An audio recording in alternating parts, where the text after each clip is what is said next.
Assalamu alaikum dear students. I hope you all are doing well. This is your tutor Ms. Javeria Mas and here is the new video lecture for you all. बेटा I hope you all remember what we have done so far. बेटा हमने past paper से related पढ़ना start किया था. सबसे पहले हमने पास्ट पेपर 2021 को सॉल्व कर लिया, सॉरी उसके एमसीक्यू पार्ट को सॉल्व कर लिया था. आई होप वो वीडियो आप लोगों ने देखी होगी. नहीं देखी हो तो वो मेरे यूट्यूब चैनल पर मौजूद है. Please do visit it and have it. उसके अलावा फिर हमने एक क्वेश्चन एक न्यूमेरिकल किया था. That was also a part of short question of past paper 2021. इसके अलावा मैंने जो एक बहुत इंपॉर्टेंट कल की जो वीडियो अपलोड की थी that was regarding how you are going to attempt the board exam paper. अच्छा जी, मैंने आप लोगों को पहले भी बताया था मैं ये ग्रेड 9 के लिए वीडियो बना रही हूँ because they are going to appear very first time in the board exam. So they will be might ज़्यादा वो नर्वस होंगे एज़ कम्पेयर टू मैट्रिक और फर्स्ट ईयर इंटर. बहरहाल हम बात करने लगे हैं पास्ट पेपर 2021 की ही. Still let me just write it. Past paper 2021 physics. ठीक है बेटा, मैं इस वीडियो में क्वेश्चन जो बहुत इंपॉर्टेंट है जो कि शॉर्ट क्वेश्चन का पार्ट है उसे डिस्कस करने लगी हूँ. तो पूरी इस वीडियो को पूरा देखिएगा. इस वीडियो के एंड में मुझे आपसे पास्ट पेपर से रिलेटेड और पेपर को अटेम्प्ट करने से रिलेटेड कुछ डिस्कस करना है. तो आई होप आप लोग ये वीडियो पूरा देखेंगे. इसके अलावा ये 2021 के पास्ट पेपर से रिलेटेड एक और वीडियो है. इसके अलावा जितने भी वीडियोस आएंगे वो मैं पार्ट 2 पार्ट 3 करके अपलोड करती रहूँगी. तो you have to stay tune to my channel in order to understand the whole past paper. ठीक है जी. अच्छा जी, अब मैं करने लगी हूँ कुछ ऐसा डिस्कस जो कि बड़ा इंपॉर्टेंट है. लगता वो बड़ा आसान है लेकिन वो आसान नहीं होता. अब वो है क्या भाई? वो है आपके पास डेफिनेशन. पास्ट पेपर में आपके पास डेफिनेशन आई हुई है जिसको आपने अटेम्प्ट करना है. लेट्स सपोज जो भी क्वेश्चन नंबर है you have to define option A elasticity. Then आपके पास ऑप्शन बी और सी भी हैं, वो हम आगे चल के डिस्कस करेंगे. Stay tune to the video. अच्छा जी, सबसे पहले हम इलास्टिसिटी डिस्कस कर लेते हैं. उससे पहले जो इम्पॉर्टेंट चीज़ है जो हमें डिस्कस करनी चाहिए वो ये है कि भाई आपको ये पता होना चाहिए कि ये एक शॉर्ट क्वेश्चन का पार्ट है. तो मैं इसको किस तरह अटैम्प्ट करूं और इस क्वेश्चन की लेंथ कितनी होनी चाहिए जब मुझे एक क्वेश्चन में 3 डेफिनेशंस को डिफाइन करना है. ठीक है जी.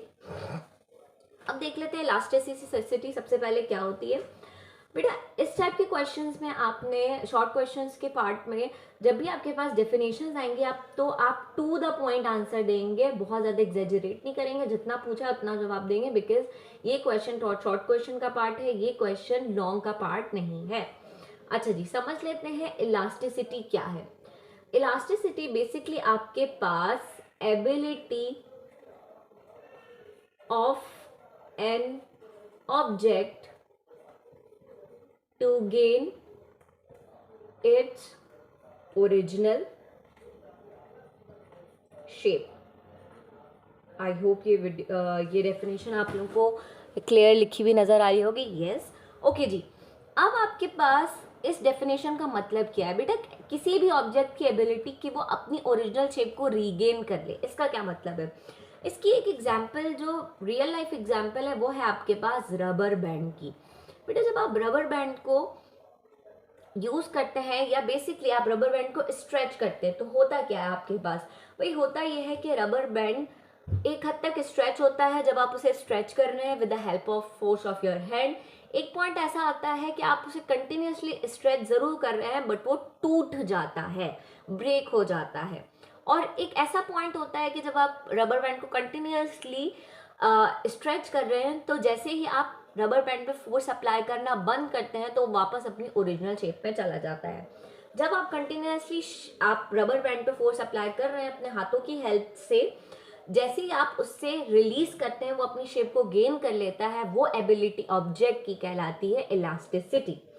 लेकिन अगर आपका ऑब्जेक्ट टूट जाता है, ब्रेक हो जाता है, लेट्स सपोज रबर बैंड की एग्जांपल, या फिर वो डी शेप हो जाता है, मतलब कहने का ये कि अपनी ओरिजिनल शेप को रीगेन नहीं करता, तो एट दैट टाइम क्या कहलाता है? वो इसका पार्ट नहीं है लेकिन आपकी जनरल नॉलेज के लिए बता रही हूँ. वो ये बात ये कहलाती है कि आपने लिमिट से ज़्यादा जितनी ऑब्जेक्ट की नेचुरल एबिलिटी है इलास्टिसिटी की, उससे ज़्यादा फोर्स अप्लाई कर दिया, दैट इज़ वाई अब ऑब्जेक्ट अपनी ओरिजिनल शेप रिगेन नहीं करेगा, या तो वो ब्रेक हो जाएगा या फिर वो अपनी असल शेप, ओरिजिनल शेप खो देगा और डी शेप हो जाएगा।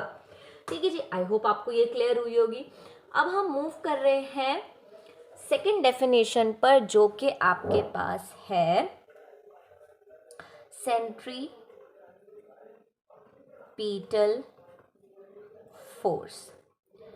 अच्छा जी, इसकी नेम से क्लियरली विजिबल है आपके पास कि सेंट्रीपिटल फोर्स का मतलब है कोई ऐसी फोर्स जो कि सेंटर से रिलेटेड है। ठीक है जी, सेंट्रीपिटल फोर्स क्या होती है, डेफिनेशन देख लेते हैं।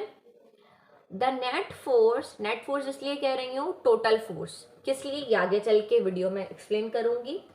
The net force that is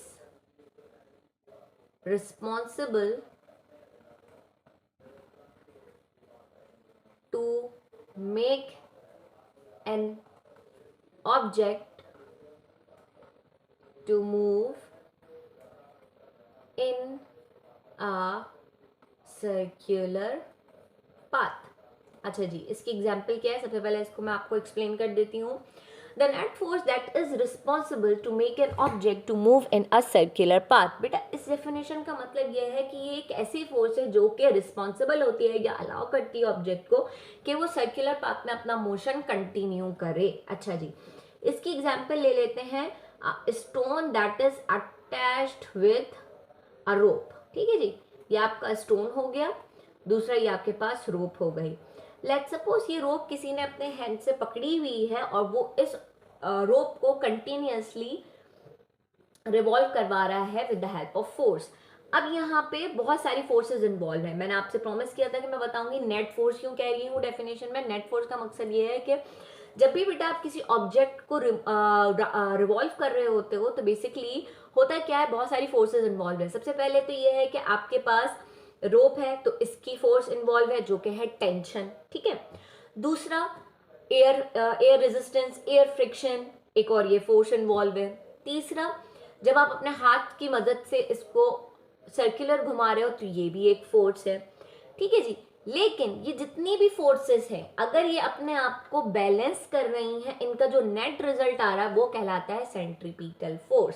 centripetal force वो फोर्स है जो कि ऑब्जेक्ट को अलाउ करती है कि वो अपना मोशन कंटिन्यू करे एक राउंड में बेसिकली। ठीक है जी, इसके अलावा सेंट्रीपिटल फोर्स से रिलेटेड जो इंपॉर्टेंट चीज है वो आपने याद रखनी है कि centripetal force direction is always directed towards center of the circle। ठीक है जी, इस बात का क्या मतलब है, ये पॉइंट आपने याद रखना है और ज़रूर लिखना है पेपर में कि सेंट्रीपिटल फोर्स की जो डायरेक्शन होती है वो डायरेक्टेड होती है towards the centre of the circle. अच्छा जी, अब इससे रिलेटेड एक और चीज़ लिख लेते हैं, वो ये कि सेंट्रीपिटल फोर्स का जो फॉर्मूला होता है वो इक्वल होता है F is equal to M V square upon R. V आपके पास वेलोसिटी है, आर आपके पास रेडियस है। ठीक है जी, आई होप यहाँ तक आपको क्लियर हुआ होगा। इस तरह कुछ वे में आपको क्वेश्चन अटेम्प्ट करना है। आपने डेफिनेशन की हेडिंग दी, डेफिनेशन लिखी, एक फिगर ड्रॉ की अगर तो आपके पास टाइम है, वरना फिगर शॉर्ट क्वेश्चन में ड्रॉ करना नेसेसरी मैंडेटरी नहीं है। ये आपने एक पॉइंट लिख लिया, देन आपने फॉर्मूला लिख दिया, that's it, you are done for this definition. Now अब आपके पास आती है आपकी थर्ड डेफिनेशन जो कि है मोमेंटम की। ठीक है जी, मोमेंटम। बेटा momentum in terms of physics basically क्या होता है भाई, मोमेंटम आपके पास क्वांटिटी है of an object to move. क्या कहने का मकसद है, डेफिनेशन लिख देते हैं, quantity of motion present in a body. मतलब कि कितनी क्वांटिटी, कितनी गुंजाइश है, कितनी ज़्यादा एक बॉडी में एबिलिटी है, क्वांटिटी है कि वो किस हद तक मूव कर सकती है। ठीक है जी, आपके पास जो फॉर्मूला होता है मोमेंटम का वो कुछ इस तरह होता है कि P is equal to mass into velocity. याद रखिए मोमेंटम एक वेक्टर क्वांटिटी है और ये प्रोडक्ट होती है एक स्केलर और एक वेक्टर क्वांटिटी का।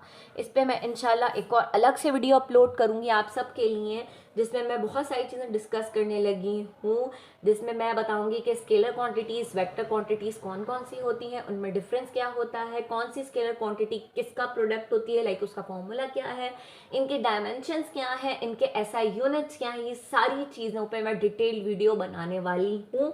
तो आप लोगों को इस वीडियो को आखिर तक भी देखना है और इसके अलावा तमाम वीडियो से कनेक्टेड रहना है ताकि आपको इस सारी वीडियोस मिल सकें जिसमें आपको ऐसा यूनिट लिखना मतलब आपको एक समझ आ जाए कि किसी भी क्वांटिटी का ऐसा यूनिट क्या है, याद या रट्टा ना लगाना पड़े आपको। डायमेंशंस क्या होती हैं, वो क्यों इम्पॉर्टेंट होती हैं, उन्हें किस तरह प्रेजेंट किया जाता है, ये सब कुछ मैं आगे डिस्कस करूंगी। तो stay tuned to my YouTube channel. अच्छा जी, अब यहाँ पे एग्जाम्पल ले लेते हैं किसकी, यहाँ पे हम एग्जाम्पल ले लेते हैं अ कार मूविंग। सिंपल, ठीक है जी। इस कार में कितनी क्वांटिटी है कि कितना मूव कर सकेगी, ये इसका मोमेंटम है, ठीक है जी। एक चीज याद रखने की है कि मोमेंटम आपका डायरेक्टली रिलेशन में वेलोसिटी से, जितनी ज़्यादा वेलोसिटी होगी उतना ज़्यादा आपका मोमेंटम होगा। Same in case with mass, momentum mass के भी डायरेक्टली रिलेशन में है। जितना ज़्यादा ग्रेटर मास होगा किसी ऑब्जेक्ट का उतना ज़्यादा ग्रेटर मोमेंटम होगा। इसकी एग्जाम्पल इस तरह देख लेते हैं। दो ट्रक्स हैं आपके पास, ठीक है जी। ट्रक ए का आपके पास है, एक ट्रक ए है दूसरा ट्रक बी है, ठीक है जी। ट्रक ए का मास है आपके पास लेट्स से 50 किलोग्राम, वहीं ट्रक बी का आपके पास है 100 किलोग्राम। दोनों मूव कर रहे हैं वेलोसिटी से जो कि है 20 मीटर पर सेकेंड। यहाँ भी वेलोसिटी 20 मीटर पर सेकेंड है। अब यहीं से जाहिर हो रहा है न्यूमेरिकल को आगे, इस बात को आगे सॉल्व करने की ज़रूरत नहीं है कि मोमेंटम ट्रक बी का ग्रेटर होगा। रीज़न क्या, रीज़न ये कि इसका मास ग्रेटर है और ट्रक ए का ट्रक बी के कंपैरिजन में मोमेंटम कम होगा बिकॉज द ट्रक ए का जो मास है वो लेस है as compared to truck B. I hope आपको ये वीडियो समझ आई होगी किस तरह आपने डेफिनेशंस को अटेम्प्ट करना है बोर्ड के एग्जाम में, और वैसे भी जनरल पॉइंट ऑफ व्यू से भी ये डेफिनेशंस क्या हैं, इनकी क्या क्या इंपॉर्टेंस है रियल लाइफ में, ये मैंने आपको अच्छे तरीके से बता दिया अलॉन्ग विद द एग्जाम्पल। इससे रिलेटेड आपको कोई भी क्वेश्चन है you can do ask me in the comment section. इसके अलावा मैंने आपको जैसे प्रॉमिस किया है कि units, SI unit, scientific reasons, dimensions, formulas, definition, इन सब पर मैं एक बहुत डिटेल अलग अलग वीडियो पार्ट्स में करके अपलोड करूंगी, जिसके लिए आपको मेरे चैनल को सब्सक्राइब करना पड़ेगा और वीडियो से कनेक्टेड रहना पड़ेगा। दूसरा ये कि अगर आपको वीडियो अच्छी लगी हो तो प्लीज़ लाइक कीजिएगा, शेयर कीजिएगा, कमेंट कीजिएगा और मेरे चैनल को सब्सक्राइब करना मत भूलिएगा। दूसरा ये कि बोर्ड एग्जाम सर पर है तो बेहतर ये है कि आप अपनी प्रिपरेशन को जारी रखें। आई होप सब स्टूडेंट्स कर भी रहे होंगे, जो नहीं कर रहे प्लीज़ करना स्टार्ट कर दीजिए।